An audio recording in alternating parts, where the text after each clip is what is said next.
So I received a new figure, and this is the EXO-6 Bones McCoy from Star Trek the Motion Picture.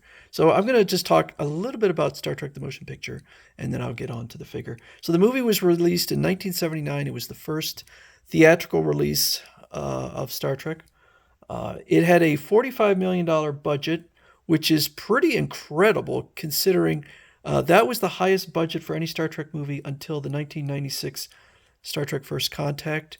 The movie made $139 million worldwide, which was also the most from any Star Trek movie until First Contact. So it made more money than Wrath of Khan and Search for Spock and all the other movies, any of the other movies. Adjusted for inflation, the movie made about $414 million, which would be the most of any Star Trek movie until the 2009 reboot. It has a 52% Rotten Tomatoes score, which is the third lowest after Final Frontier and Nemesis, and I think it is overly maligned. I know a lot of lists of best and worst Star Trek movie put this near the bottom.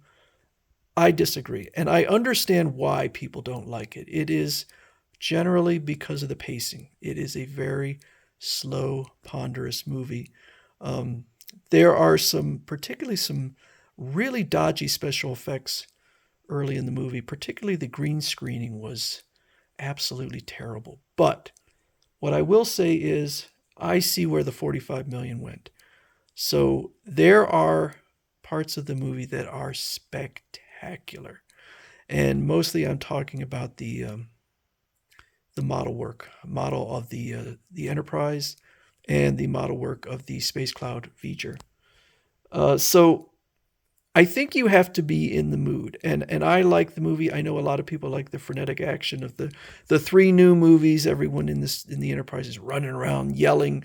You got all the lens flares and stuff. This movie moves at its own pace, but it's a very thoughtful movie, and if you can get into it, I think there's a lot to enjoy about it. So I'm not going to say it's my favorite, but I think it is underrated and stands on its own. I think it has a very compelling plot.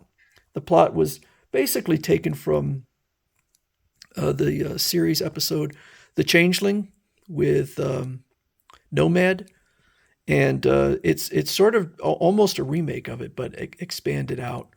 And so I enjoyed it. I just watched the movie again about a week ago, and I liked it. So yeah, it is a matter of taste, and if you can't stand the pacing and other things, I get it. They redesigned the Enterprise, they redesigned the Starfleet uniforms, and I can see why some people didn't like it. It has a very 70s-ish feel to it, which seems a little weird, given that this is supposed to be taking place in the future. This is Bones when he first arrives on the Enterprise. He beams up, and this is how he's dressed. So, in the show, he would sit there and say, "I'm just an old country doctor." And so I'm like, what happened to him that he is dressed this way? Did he come out of a disco? Is he now a cult leader? He's got the huge beard. He's got the medallion, the low, the V neck showing his hairy chest, and the prominent belt, as well as what looked like a pair of cowboy boots with heels on them. It's interesting, but this outfit is there for about a blink of an eye. And when next we see him, he is shaven and in his Starfleet uniform. So it's, even as a 9-year-old, when I watched this, it was kind of like, oh, that's strange. But I like it. I like it in the sense that this is a great reproduction. I think the fabric on here, the white fabric, is really gorgeous. It is quite radiant, and it feels great. It feels wonderful. So as a reproduction, it's fantastic. The medallion is a separate piece on a chain, but it is plastic, which is fine. The belt buckle is plastic. The belt is not real in the sense that it's just one plastic loop. We'll take a look around, and I think the tailoring, the stitching, everything on here is really, really nice. It's a good looking figure. You know, it's a bit of a strange look for McCoy, but I think it's quite nice. So I'll do a little bit of a comparison to my other McCoy from the original series. So this would have been him, depending upon when it was. The series ended, I believe, in 1969, ran from 67 to 69, so it could have been anywhere from 10 to 12 years earlier. So we have a younger version, and then we have an older version. And I think this sculpt is fantastic. Absolutely fantastic with the detailing.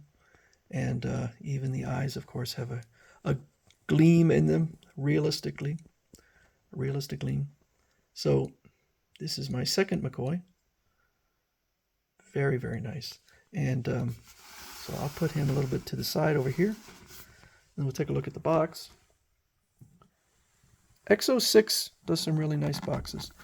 They're clearly inspired by quantum mechanics. Although I think that it's just an offshoot of quantum mechanics. I don't think it was inspired. I think it's just that it's kind of, I don't know. I don't know if it's the same company or what happened. But so it's got Dr. Leonard McCoy, Star Trek. So this is the front, 1/6 scale museum grade. I don't know what museum grade means. So we have EXO-6. And then some information on the back. The boxes are awesome. It uses a magnet, so you don't have to cut anything. You don't have to. There's no sticker to hold it, and so it shows. I guess that's supposed to be McCoy beaming on, and then the credits are the credits of the people who are involved in making the figure. So that's kind of cool. And then this would come out, and the figure was on inside. And the figure, or the box, thank you, EXO-6, is about exactly the size it would be necessary to fit the figure in. So they were economical with their sizing. The only extras on here, unless you consider the medallion an extra, is we have another hand. So this one is a bit straighter. I think this was his wedding ring. I think he refused to take it off for the show. And then we have more of a pointing finger there. So that could be put on there. That is all the extras. Nothing else. That's cool. I don't care. That's fine with me. So I give this one thumbs up. I got this one from Big Bad Toy Store. I did not pay a tariff premium on it. I paid whatever I pre-ordered it at. So that was nice. I don't know how much longer that's going to go on for, but thank you, Big Bad Toy Store. They boxed it up very nicely. So I recommend this. I have 2 more EXO-6 figures on pre-order. I have the Sulu from Star Trek 6, where he is a captain, and then I have the Chang. I believe it's Commander Chang from Star Trek 6. So 2 Star Trek 6 figures, and that's what I have so far. So this is Leonard McCoy from EXO-6 Star Trek The Motion Picture.